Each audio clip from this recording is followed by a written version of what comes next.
So let's talk about what it was like to be a woman in the 40s, 50s, 60s, in the 40s. work life and your jobs, careers, all that sort of stuff. In the 40s. Well, in the 40s, of course, the first part of the 40s, I was living in Toronto. Okay. And so I was still going to school, public school. Uh, I almost finished grade 8 in public school in Toronto. And then when I came down to Ottawa, I went to school in Hopewell Public School for the last part of my grade 8 education. And then after that, I went up to high school, and I went to High School of Commerce in Ottawa. And when I walked into the building, it was on First Avenue, and we lived in the Glebe, so it was quite handy. And at that time, so I walked up to the principal's office to register, and Tubby Atkinson was the principal at that time. He was a short little guy, and I said, I want to register for high school. He says, what do you want to be? And I said, I want to be a secretary. And he said, well, you don't want to go here. You want to go around the other side of the building where the High School of Commerce was. It was in the same building, but divided by double doors sort of things on the floors, various floors. And so I went over there and I registered, and they put me in grade 9 class. And it was a mixed class, boys and girls. And I did very well in that there. I was at the top of the class. I was second in the class as far as our education was concerned. And at the bottom of the class was Jimmy McFarland. And but we were good friends. And it was through him that I met Dave. He brought Dave to a party at my house, and that's how I met him. And after out of high school. And he worked at the city hall for many years until he got sick and died. And so Dave and I both went to we were working different places, but we both went to the funeral. And I left my keys in the car, locked it. So I could see Dave going by in his car, but I couldn't wave him down. He couldn't see me. So I had to wait till he had time to get home, and then go into a stranger's house and phone him and ask him to come with my extra keys and open the door for me. So this is what he did. Anyways, he came and rescued me, and we went home, and they went by, but it upset me very badly when he died, because he'd been such a good friend for so long. Yeah, well, that must have been in the late 60s or 70s when he died. It would have been it was after I was married, yeah. Yeah, it was in the 60s. I was married in 49, so it he was the guy that lived over like off Bronson somewhere, right? Pardon me? He was the guy that lived over off Bronson somewhere, near Dow's Lake. No, he lived in Sandy Hill. Oh. Which is down another part of Ottawa, down below on the eastern part of Ottawa. Yeah. Who am I thinking of then? That lived over near Dow's Lake somewhere. Bronson and Dow's Lake, the north side. Oh. A friend of your guys, and you'd take us over there every so often. He had a lot of international students there, and that would have been him. Yeah. Was he gay? I don't know. It may have been. I don't know. He always had. There was always boys around. Yeah. And he may have been. I don't know. Yeah. Very closeted, anyways. Pardon me? Very closeted in those times, anyways. Yeah, but he was very. very open to the students. He got involved with them, and then they would be over to his house, and his mother would be there making, food and stuff like that. She always made every Christmas. They made dozens and dozens of donuts, and anytime you went around their house around Christmas time, there's always donuts to eat. That's what they, because everybody, when before you went home from their house, you'd have a cup of tea and something to eat, sort of Yeah. thing. And in their case, it was always donuts at Christmas time. Yeah. Yeah, they used to make them and put them out in the back shed to freeze, and then they'd always have donuts. Yeah, and she was a nice lady. Yeah. So after high school, what was your first job? My first job after high school was working for Ottawa Light Heat and Power, and I started there.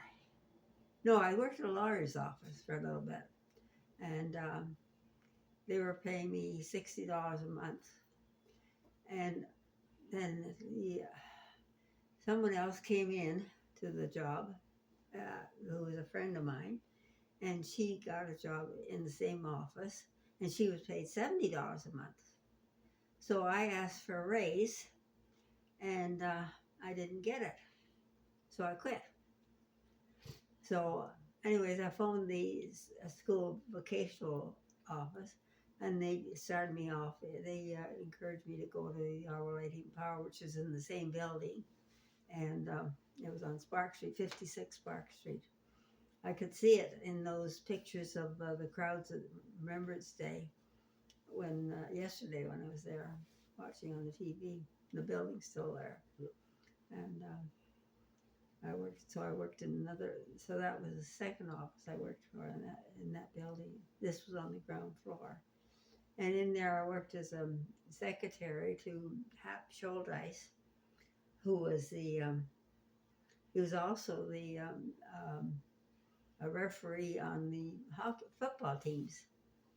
And so every Monday morning, there'd be letters to write his stuff about the football teams. And the manager of that floor was the secretary of the Ottawa Football League at that time. So I saw lots of football players in there. Yeah. And it was an interesting job. I liked it. I stayed there till I got pregnant. And then I quit work for a while, and then I didn't go back to work for many years after that. Yeah. Stay at home mom. Well, with first child, you do that sort of thing, and it wasn't encouraged for women to work anyways because by then the war was over and the fellows were coming back looking for jobs and this sort of thing. So I stayed home for a while, and but it was an interesting time. When your dad and I were first married, we lived in a company house because he worked for the Ottawa Gardiner Power, and they had company houses right by the power plant. And it was a little bungalow. It was had 2 bedrooms in it, and a bathroom, and living room, big living room, and a kitchen, and that was the extent of it. And it was on our when we took over the house, it being occupied by some people who weren't very clean. So we spent about 3 months cleaning it up and painting it all, painting the whole thing right from top to bottom. I mean, not only walls and ceilings, but also floor. And by the time we got finished with it, it was quite presentable. But it was it had no basement in it, so you're heating with I don't know, well, they had been heating with a wood stove, and that it had a lot of smoke damage with it because it opened the door. Of course, the smoke had come out, and that's why the walls were so black. I put a cloth to one of the walls one time, and I thought it was a black wall, and instead of that, it turned out to be an ivory-colored wall underneath it all. So that was how part of how dirty it was, or how messed up it was. But anyways, we had the house there for a while, and then of course before um, or while he was born, um, he changed jobs. So that meant we lost the house. And then we went to live at a place where one of the people who'd been a personnel manager in Connors, I was working in Connors at the time, and personnel manager moved out of it, and we moved into it, and it was at Arnside. And it was a very pretty little place. It was, we lived on the main floor, which was, there was no basement in the house, but it was, the man who lived there before was a specialized gardener, and he had beautiful gardens there. It was just beautiful. I mean, that's the only word for it. There was plants of all types and sorts of things.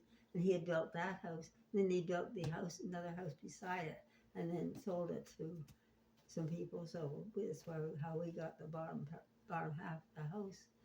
And people upstairs who owned the house was a widow who had been a school teacher, and she was very very kind and very generous to us.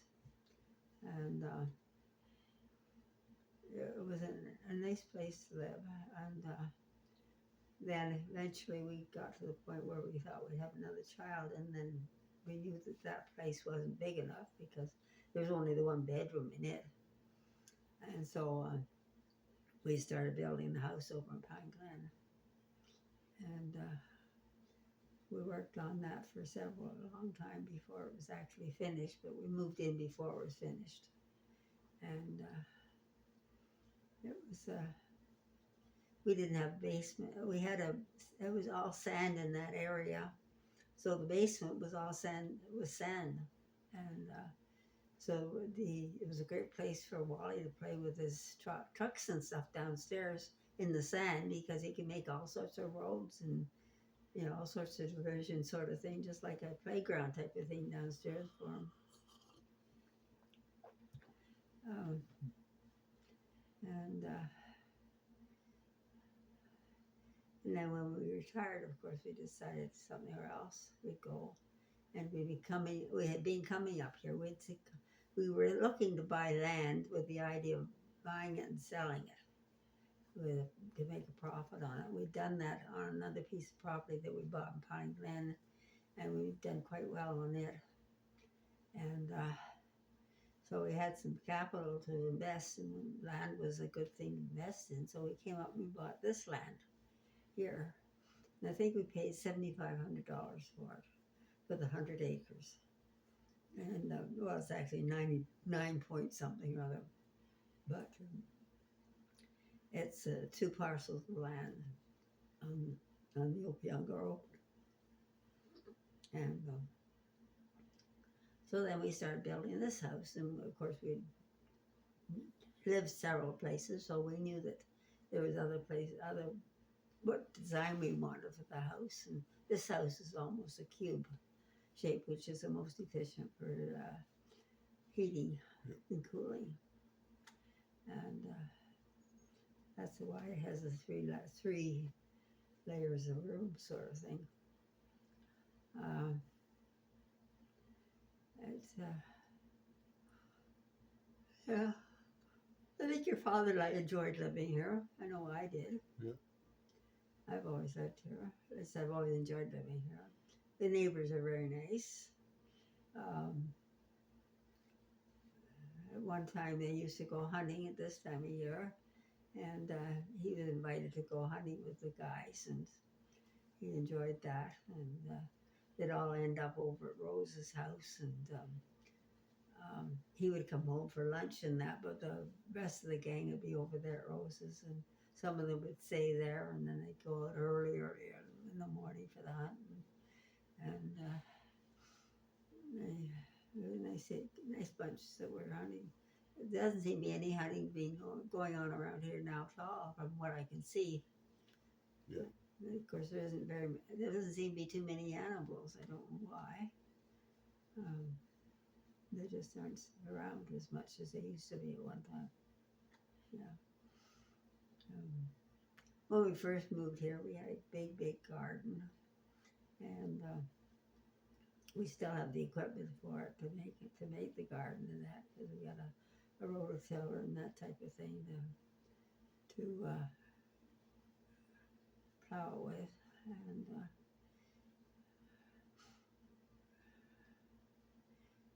we grow pretty well all our own food, and that's why we had freezers for me to preserve it and put it away for the winter type of thing.